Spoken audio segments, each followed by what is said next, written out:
Olá, vamos lá para mais uma aula de história, dando continuidade à história da Roma Antiga. Nas aulas anteriores, nós falamos sobre o período da civilização romana, a monarquia romana e o período república. Hoje nós vamos falar sobre um pouco do Império Romano. Esse império que foi um período de maior esplendor e grandeza da história romana. Augusto, título que significava escolhido por deuses. O primeiro imperador de Roma foi Otávio Augusto, a partir de 27 a.C. O período imperial de Roma ele foi dividido em duas fases, na história, porque ele teve o Alto Império e o Baixo Império.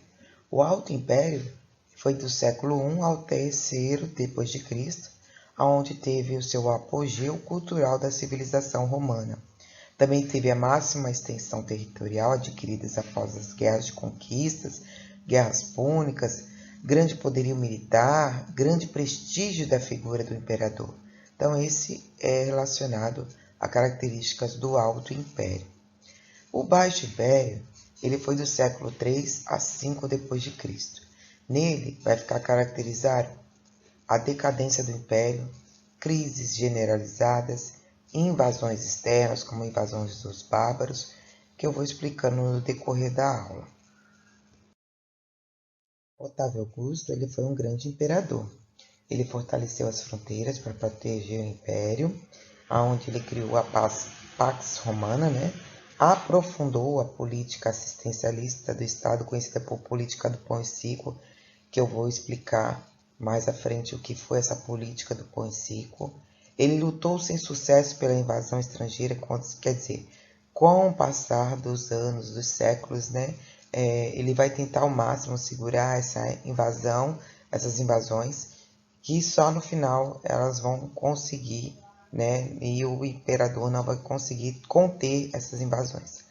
Roma conquistou a Grécia pela força das armas e a Grécia conquistou Roma pela força da cultura.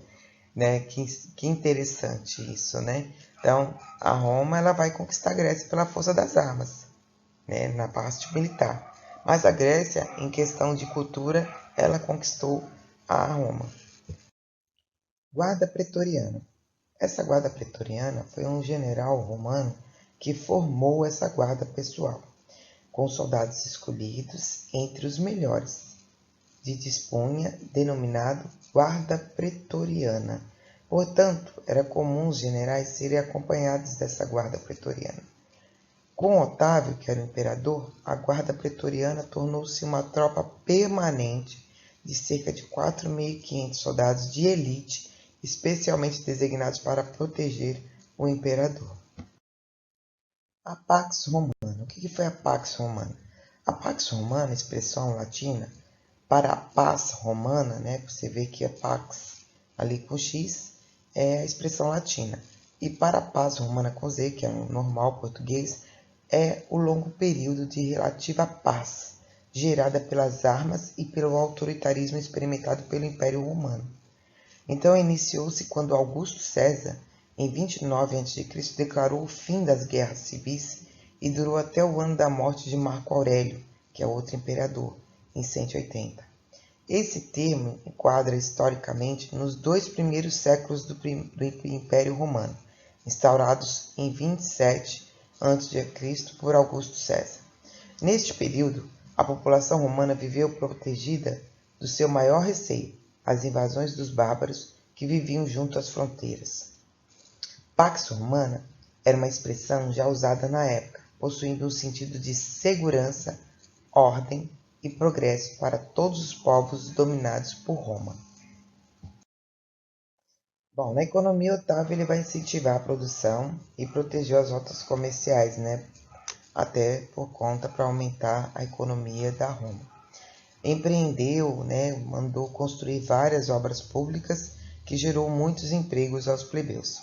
Para ganhar popularidade, Otávio também adotou a política do pão e circo, que era a distribuição de trigo, que fazia pães para a população pobre e organizou espetáculos públicos que eu vou mostrar para vocês nas fotos seguintes.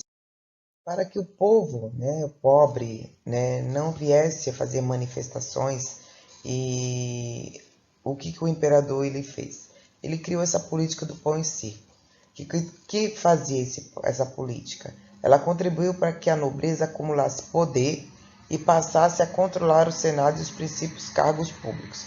Porém, o título de pão e circo, na verdade, era entreter o povo que passava fome, né? Distribuía para eles trigo, pão, né? Eles iam para as arenas assistir, né? O que? Essas lutas entre gladiadores, entre feras.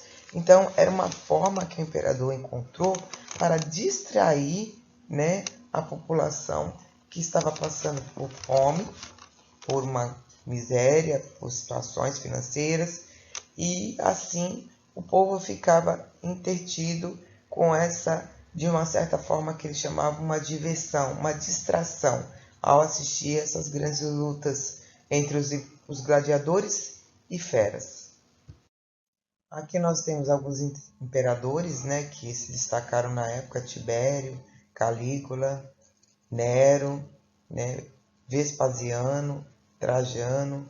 Então, cada um deles vão ter as suas administrações e vão assumir suas identidades imperiais. Claro que cada um deles tem a sua eficácia, a sua perseverança, a sua dinastia, né, de uma forma de controlar o Império Romano. Com o passar dos séculos, né, vai ocorrer o que? A Baixo Império, que é a crise do século. A crise do século III, também chamada de a crise do escravismo. A insegurança e a crise econômica começaram a acelerar o processo de desagregação da sociedade. A moeda estava perdendo valor, a elevação dos salários e dos preços estavam também com problemas, piora na situação das classes populares, a eclosão da sublevação populares e rebeliões de escravos, movimentos separatistas, né, como algumas regiões vai se separar, como exemplo a Gália, e a anarquia militar. Legiões faziam e desfaziam os imperadores, não estavam mais aceitando as ordens, né? Aqui nós temos o Baixo Império, algumas características, né, que levou ao declínio motivado por vários fatores. Quais foram eles? Diminuição de escravos, corrupção administrativa, gastos elevados para manter o exército e a máquina administrativa, e a ruralização da economia. Formaram-se as vilas romanas, latifúndios autossuficientes, escravos substituídos pelo colonato. Então, essa ruralização, o que ela quer dizer? Com a crise instaurada na cidade, as pessoas vão para os campos, né? Vão buscar nos latifúndios, né? Quem são os donos dos grandes latifúndios, troca de moradia. Então, aqueles escravos que não estavam mais recebendo seus pagamentos por servir ou por fazer um trabalho ao imperador, ele também vai virar um colonato. E o que seria o colonato? O colonato vai ser um sistema de servidão. Esse povo vai para os campos atrás dos seus grandes latifundiários, donos de terras. Em troca de moradia, eles vão submeter o trabalho para eles. E o mais importante, que não podemos deixar de falar, que é a invasão dos bárbaros. Então, a fim do Império, ele começa com a invasão dos bárbaros. Esses povos bárbaros, todos aqueles que não haviam submetidos ao domínio imperial e ao processo de romanização, né? Habitavam além das fronteiras do Império, eram nômades, pastores, apresentavam uma sociedade nos moldes de uma comunidade primitiva. Eles dividiam-se em visigodos, ostrogodos, burgúndios, alamanos, francos, vândalos, érulos, hustos, anglos e saxões. Esses eram alguns povos bárbaros que não falavam latim. Com a chegada dos terríveis hunos, né, povo bárbaro, ou chamados de povos germânicos também, na Europa Oriental, os bárbaros fugiram para o Ocidente e essas invasões fragmentaram o Império do Ocidente em inúmeros reinos bárbaros. Né? Acabaram muitos reinos bárbaros, né, dividindo para cada um. Em 476 d.C., Odoacro, que é o rei dos Érulos, depôs Rômulo Augusto, o último imperador dos romanos. É chegado o fim da Idade Antiga e dado o início da Idade Média. Essa transição do fim do Império Romano, ela é marcada pelo fim da Idade Antiga, a Roma Antiga, e vamos dar início à história da Idade Média ou medieval. Bom, até a próxima aula. Nós vamos falar um pouco depois sobre as culturas romanas.